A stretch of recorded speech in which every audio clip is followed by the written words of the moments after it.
जगत जननी माँ जगदम्बे की जय। राम राम। जय भारत, जय छत्तीसगढ़।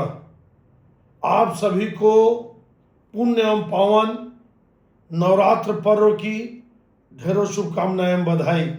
आज महत्वपूर्ण विषय राजनीति के अलावा पावन माँ गंगे, जो देश दुनिया के समस्त सनातनियों की आस्था से जुड़ी हुई माँ गंगे में जिस प्रकार से जिहादियों ने लगभग 14 जिहादी नाव में बैठकर 16-17 मार्च की बात है, पुण्य नगरी वाराणसी, बनारस और काशी में रोजा के बाद इफ्तार का दावत देते हैं और मुर्गा मटन जो भी खाकर उसके हड्डी को चूस चूस कर माँ गंगे, माँ पवित्र पावन माँ गंगे के ऊपर फेंकते हैं। अब आप सोचिए, एक तो ये इतना बड़ा कृत्य, इतना बड़ा अपराध, इतना बड़ा अशोभनीय कृत्य जिसमें सिर्फ भारत ही नहीं दुनिया के सनातनियों को मन को ठेस पहुंचा, उनकी आत्मा दुखी हुई और लोग आक्रोशित होकर बहुत ज्यादा पीड़ित महसूस हुए। तर्क क्या दिया जा रहा है?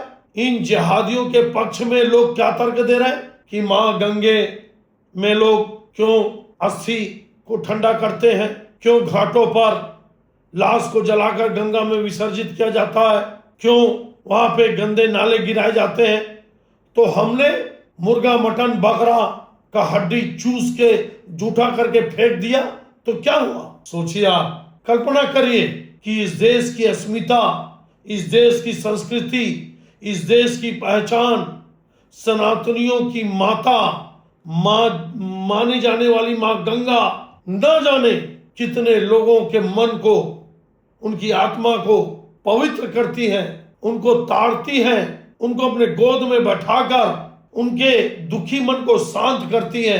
ऐसी मां गंगा को लेकर ऐसी टिप्पणी, मेरे मन में प्रश्न उठा, इन जिहादियों के खिलाफ या जो इनका समर्थन कर रहे हैं ऐसे सनातन द्रोहियों के खिलाफ हम जो हिंदू सनातनी जो गंगा में प्रवाहित करते हैं वो हड्डी नहीं होता, वो अस्थि होता है। वो हम मोक्ष की भावना से प्रवाहित करते हैं। हम ये मानते हैं कि मां गंगा में अस्थि प्रवाहित करने से या डेड बॉडी को बहाने से मृत आत्मा को शांति मिलेगी, मृत आत्मा को मां गंगा अपने गोद में लेकर उनके सभी पापों को खत्म करेंगी, धोएंगी और परिवार में पीड़ा की भावना को समाप्त करेंगी और पुण्य आत्मा कभी प्रताड़ित ना हो, पुण्य आत्मा कभी भटके ना।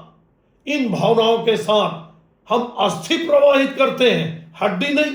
हड्डी और अस्थि में जमीन आसमान का अंतर है। पक्ष लेने वाले जिहादियों के पक्ष में जो खड़े हैं, आप भी अंतिम संस्कार करिए, मृत शरीर को आप अग्नि, वायु, जल, मिट्टी, आकाश को समर्पित करिए, फिर दशगात के दिन अस्थि को प्रवाहित करिए, हमारी कोई आपत्ति नहीं। लेकिन आपने मुर्गा बकरा ना जाने कौन से जानवर को ये जिहादियों ने खाया। हम लोग जानवरों की हड्डी को प्रवाहित नहीं करते।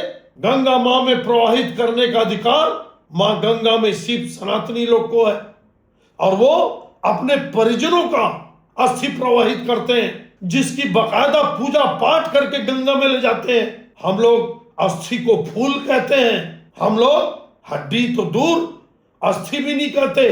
तीसरे दिन हम फूल चुनने जाते हैं और उसके बाद फूल चुनने के बाद लगातार 10वें दिन तक उसकी पूजा करते हैं, दोनों टाइम दिया बाती आरती उतारते हैं और उसके बाद पूरा खानदान, पूरा परिवार दुखी मन से आरती करके विदाई करता है और मां गंगा का हम आचमन करते हैं और मां गंगा को हम प्रणाम करते हैं।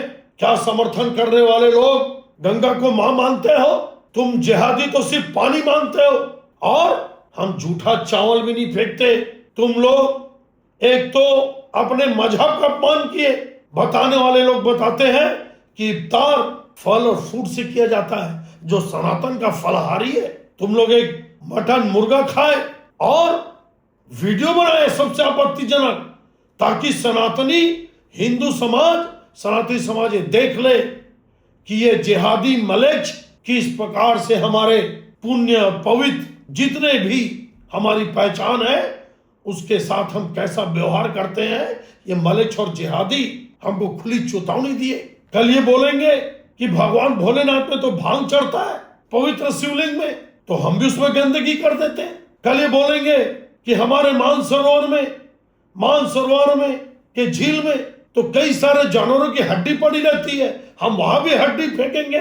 ये हमारे मंदिर, ये हमारे पूजा स्थल, ये हमारी मन और आत्मा से जुड़े सभी प्रतीक चिन्हों के साथ खिलवाड़ कर रहे हैं। और दुर्भाग्य कि कुछ सनातनी हिंदू का समर्थन कर रहे हैं। मैं तो योगी बाबा से निवेदन करूंगा कि योगी बाबा जी, हम सबकी आत्मा दुखी हुई है, उस दिन से आज तक हम पीड़ित और दुखी हैं, आत्मा हमारी रो रही है। आपके शासन ने कई सारी गाड़ी पलटाई है, कई लोगों को दफन किया है, कई लोगों को 72 हुरों के पास पहुंचाया है। एक नया और कर दीजिए। अभी तक गाड़ी पलटी थी, अब नाव पलट दीजिए आप। ये समस्त सनातनियों की मांग है। लेकिन ऐसे दुष्ट, ऐसे राक्षस, ऐसे मलेच्छ जो हमारी पूजनी मां गंगा के साथ खिलवाड़ कर रहे हैं और अपवित्र करने का वीडियो बना रहे हैं और हमारे फूल और अस्थि की तुलना जानवरों की हड्डी के साथ कर रहे हैं, कड़ा दंड मिलना चाहिए, कड़ा दंड मिलना चाहिए। सिर्फ गिरफ्तारी से देश का सनातनी संतुष्ट नहीं है। इसमें कोई पार्टी बीच में नहीं है, किसी पार्टी का कोई लेना देना नहीं है, राजनीतिक दल का कोई लेना देना नहीं। लेकिन जो जिहादियों के पक्ष में है उनकी कठोर निंदा की जानी चाहिए और इन 14 आरोपियों के खिलाफ कठोर से कठोर दंड मिलना चाहिए। ये हमारे देश की अस्मिता, हमारे देश की संस्कृति, सभ्यता, सनातन की पूजनीय संस्थानों के साथ जो मजाक, खिलवाड़ और उनको जो गंदा करने का और उनको अपमानित करने का जो ये खेल खेला जा रहा है, इस संबंध में आपकी क्या राय है बताइए। हम तो किसी के मजहब और धर्म के को ठेस पहुंचाने का काम नहीं करते, लेकिन सिर्फ हमारे साथ ऐसा क्यों होता है, कृपया आप कमेंट्स करके बताइए। और आप भी अगर इस पीड़ा में शामिल हैं तो इस हमारी सबकी भावनाओं को योगी बाबा तक पहुंचाइए। इन्हीं शुभकामनाओं के साथ मां नव दुर्गा, मां जगत जननी, मां पार्वती आप समस्त सनातनियों की मनोकामना पूर्ण करें। आप सबका धन्यवाद। जय हिंद, जय छत्तीसगढ़।